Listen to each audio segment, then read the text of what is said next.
Ladies and gentlemen, welcome to part 3 of Day 9 Daily number 363, where we're looking at Gatored's incredible ability to hold off a 1-1-1 build in parts 1 and 2. And as we're going into parts 2 and 3, we're looking at a game he played against Straylock, where he held the early defense, but there was an exploit that Straylock exploited, quite honestly.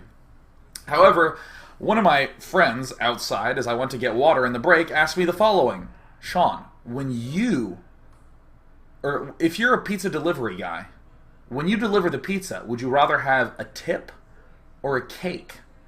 It's like, a tip? What? What the fuck question is that? I want the money, man. I don't deliver pizza so I can have a cake. He's like, what if there was a face on the cake? I was like, what? Give me $2. Are you kidding me? A cake? I'm going to go buy a cake after this. So anyways, we were talking about map control right before the break happened, and how Straylock has control over the map because the Banshees are keeping his opponent pinned. So what did he do? He went ahead and expanded. And let's take a look at what really happens to good old Gatored. Good old little lovely Gatored. Oh god, he's Gatored. See, he's doing his usual nice spread. See, Straylock tricking you into keeping everything back on the back burner. Now, why is this a sensible decision? Well, this makes sense because if we're going to be passive for a little while, if we don't have map control, then hell, we have a lot of time, so you know what? I'll get double upgrades in that brief period. Some pretty cool point defense drone, gets totally point defense owned. Again, Gatored is really not that far behind, but there's momentum slowly building on Straylock's side, largely thanks to this IMBA command center. And look at what's slowly happening. This is something that I think is really dangerous to do. Gatored does not really want to have a lot of Immortals in his army. Immortals are really good early, they're really good late, and there's this weird middle period where they're not really so effective because they're super expensive on minerals. You can't exactly do other tech and make immortals at the same time. They're not versatile. They're only good in those direct, straight-up poundings. So yeah, the immortals make sense if your opponent is about to attack you, but I think that this is a little bit of a misstep, to be quite honest. And this, I think, is embracing the defensive role a little bit too much. I think that going for the double forge is one thing, but then going for the blink is a very defensive maneuver in this matchup. If you rush for blink, sure, you can do tactics where you blink up onto the high ground and do that sorts of fun harassment. But at this phase in the game, he already has his stim, his combat shield, everything. Yeah, I didn't lie. He does have all those things. This is only going to really be useful on defending the drops. And come to the Gatored cam with me. He's just defending. The Immortal's such a defensive move at this point in time. This Blink's such a defensive move at this point in time. This is a good long-term play. This sets him up for some offense later down the road. But look at Straylock just calmly plodding ahead. Additional supply depots. Looks like Mr. Bitter's computer crashed at this point in the game. But I mean, if you just come to the Straylock cam, he just has total lockdown. And yeah, look, Gatored totally pinned back, loses his observer. Oh no! Now trying to get up this robotics bay to do a little bit more defense. It's all just defense. And let me show you the real tragic moment as I just times 4 it up. Alright, we're starting to get, you know, Colossus with range. We have our 1-1 done. There's a drop. We defend it. We get our 2-2 up. Oh, let's pull back. Alright. Come on, I'm really in the mood for tragedy. Yeah, Gatored finds this base and then tries to move out for a push now that he has his 2-2 and his fancy Colossus. And he just loses because he has way more stuff. And I want you just to explore how this feels with me for a moment. Right at this point in time when he's doing this, when this push comes forward, it feels like we have no real way to attack our opponent.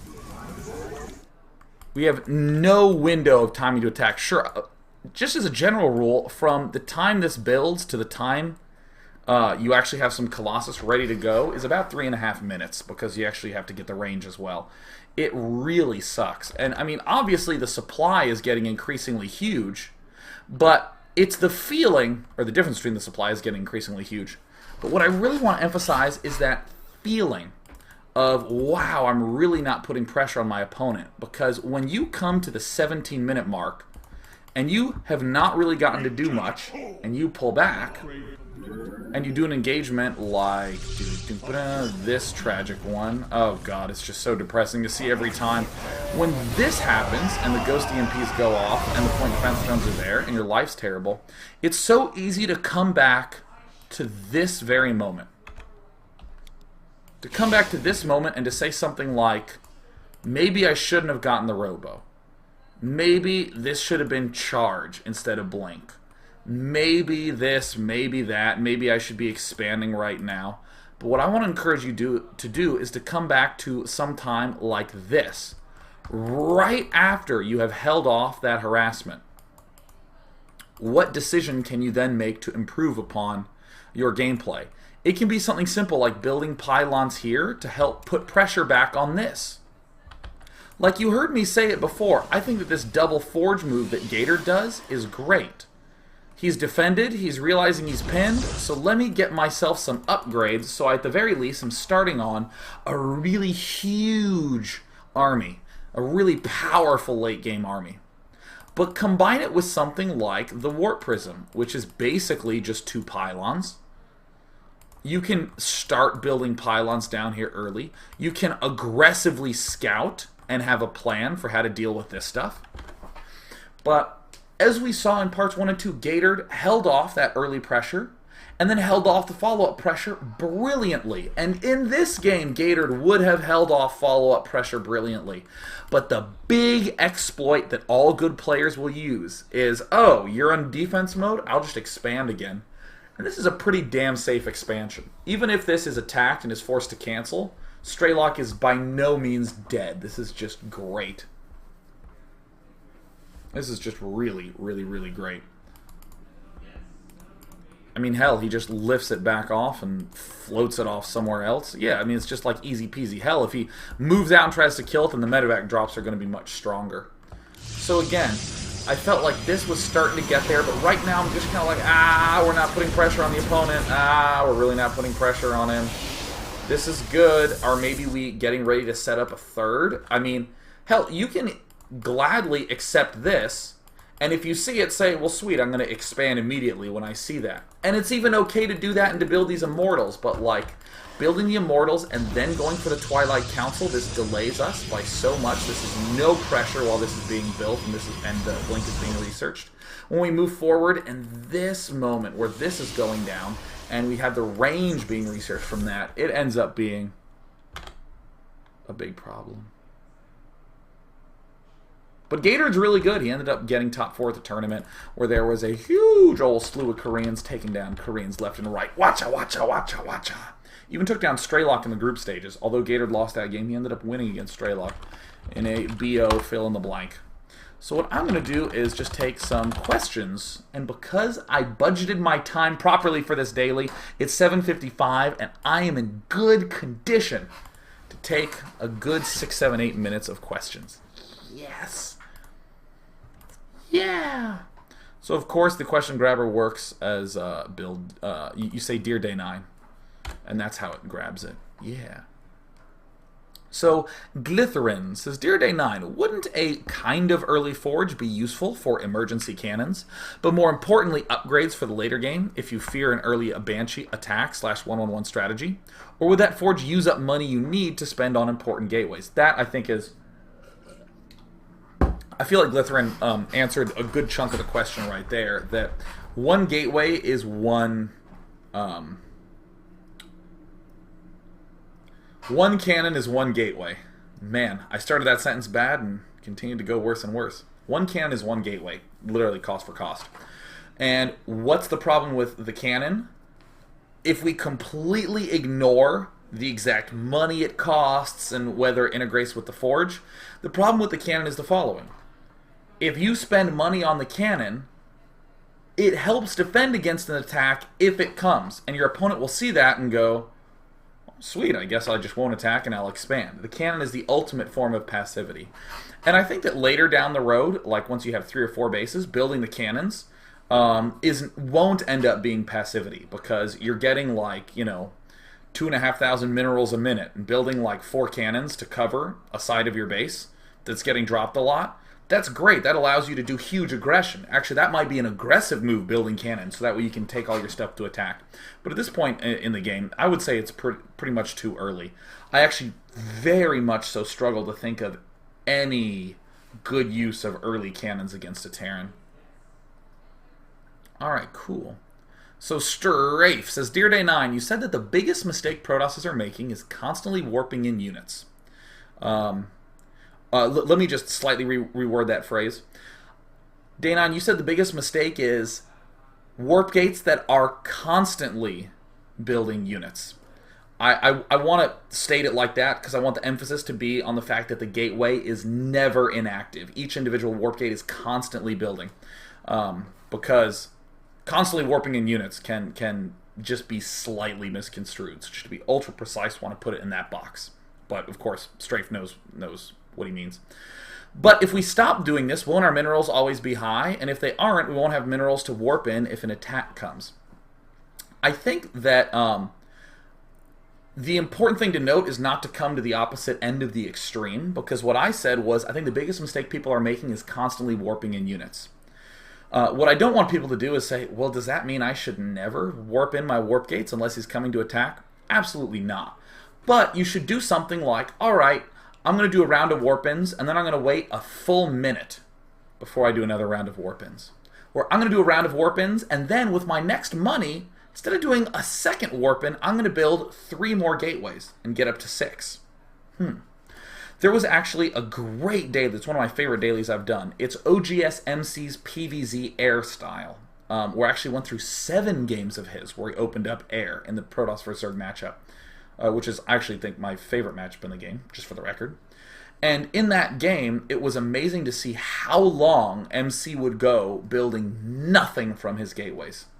He'd be doing crazy fun stuff with the Stargates and all that good sort of jazz. But it was amazing how long it would be in between. And he would like see some units, move out in the middle of the map, and be like, oh, warp in around, and then not do anything for like 2 minutes. So, to answer the won't our minerals be high, I think... You can definitely... I've got to stop dropping that pen.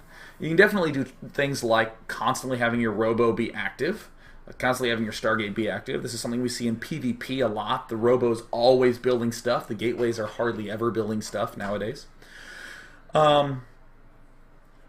So I would say try to strike a good balance, but the key thing, I think, is just to not have them constantly building. To really not have them constantly building. In fact, if there's one player I think who overdid the constant production, it would be Liquid Tyler. Probably Liquid Tyler circa 6 months ago.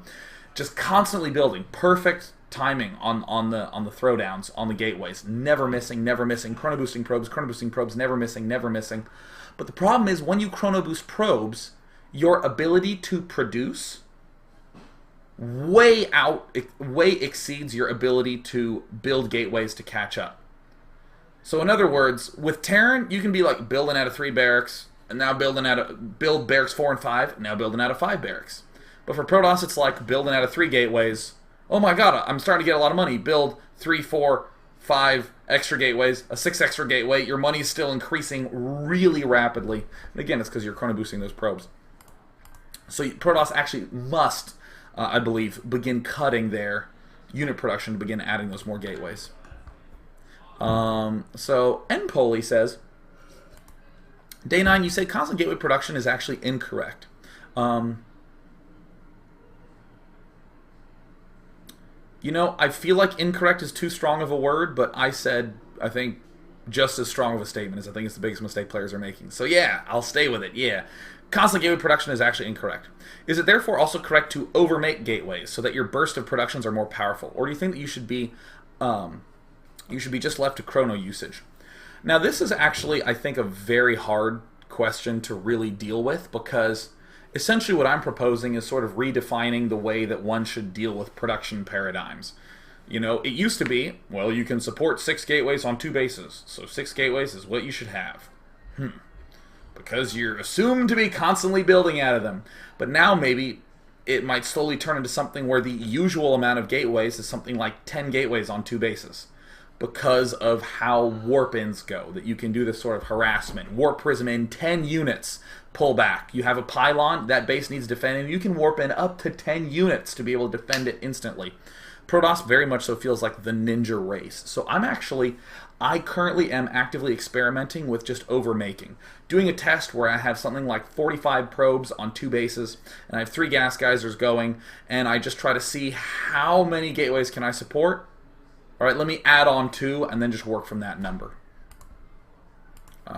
Yes. Let's go ahead and take 3 more questions. I like 3 more questions.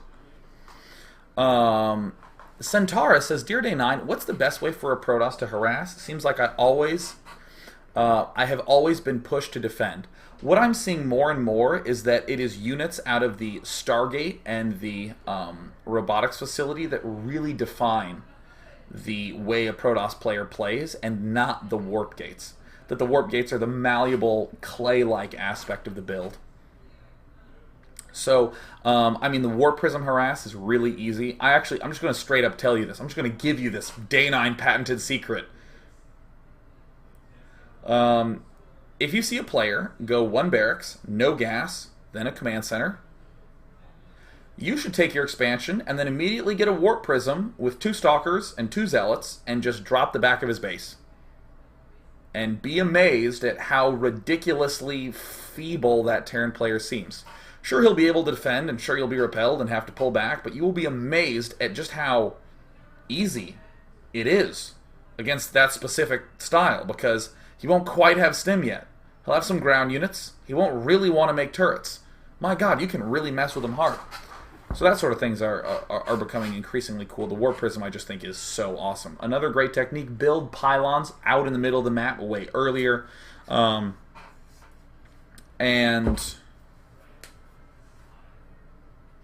depending on the matchup, start experimenting with Phoenixes. If you really want to harass. You don't have to. You really don't have to harass.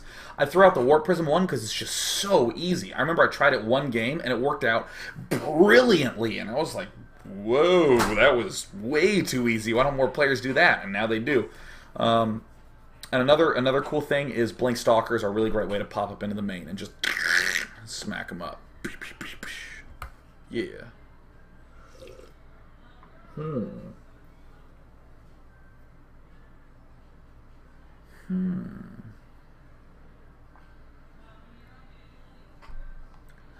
Everyone asking about overproducing gateways. Ha! Worm Lord Starcraft says, Dear Day 9 is Protoss. What is the best way to beat Ghost? Bam!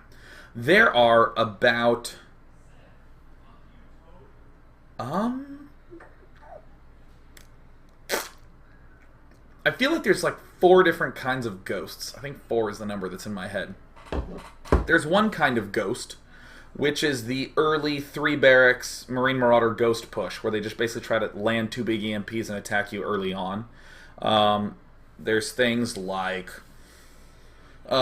there's the ultra late game ghost, which is where it's like, you have a big army, I have a big army, and let's just engage with ghosts there, where my EMPs, I'm just getting them because I have 6 billion bases, and why not, because they're basically free at this point. There's sort of the mid-game ghost where the player's opting to not really get that many Vikings, but is kind of high on barracks, and getting the ghost is part of a big composition to be aggressive. The one that I think almost all players do refer to, well, actually, let me first say, the reason I distinguish between those is that I want to emphasize the interaction of any question. I'm having trouble beating blank. The interaction. What's my opening? What was his opening? It's not just ghosts. It's how those ghosts pop out. So to answer the late game question, which I think where a lot of Protosses struggle with, if you're able to get off just 1 or 2 storms very well placed, you are in pretty decent shape against some really nice EMPs. Assuming that you have good upgrades. I think upgrades are almost the most important aspect of the PvT matchup for both sides. So I really strongly believe that whatever build you do, setting up the double forge pretty reasonably quickly, and then just chrono boosting them like non-stop to get those up. Another, I freaking hate that I keep bringing this unit up, but the Warp Prism. I was watching at the Red Bull LAN, I was watching Bomber play against White Raw. They played about 25 games in a row, and White Raw won about 40% of them, maybe as low as 35. But the way it always worked was White Raw would be doing something like Zealot Archon, kind of pure, something that your gut would say, that sucks against a good Marine Heavy Marauder Ghost Medevac mixture. But what would happen? The Warp Prism would float in, everything would engage, he would split his stuff up into different control groups, crunch it from all sides, and then drop and just get off 1 or 2 storms and just clean up. Just clean up, man. And another big thing that ghosts are really weak against is counterattacks. If his big push comes out and is just starting to move through the center of the map, counterattacking is great. Ghosts only operate well when clustered in that huge bunch of units. And the more he's getting things like medevacs and ghosts, the more he's saying, my army must stay in one big blob. Just having a pylon on the other side of the map, warping in, Warp Prism on the other side of the map, warping in. That really messes up that army. Last question, then I'm going to go.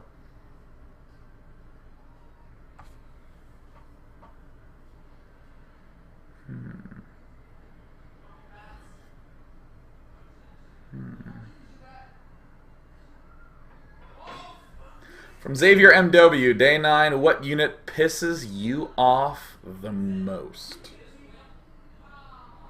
Now, are we talking about one of my units? Or are we talking about one of his units? That's the big difference. I'm trying to think what actually angers me more than anything.